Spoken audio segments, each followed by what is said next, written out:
You ask Tiger to solve. This deals with linear equations with one unknown. The final result is b equals -8. Let's solve it step by step. Simplify the expression. Group like terms. Simplify the arithmetic.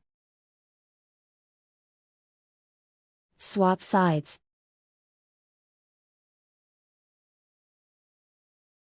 Group all constants on the right side of the equation. Add 5 to both sides. Simplify the arithmetic.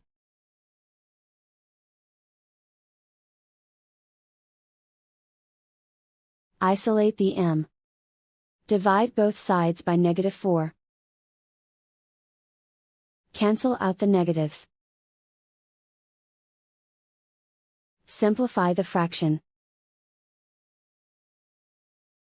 Move the negative sign from the denominator to the numerator. Find the greatest common factor of the numerator and denominator. Factor out and cancel the greatest common factor. And so the final result is b equals -8.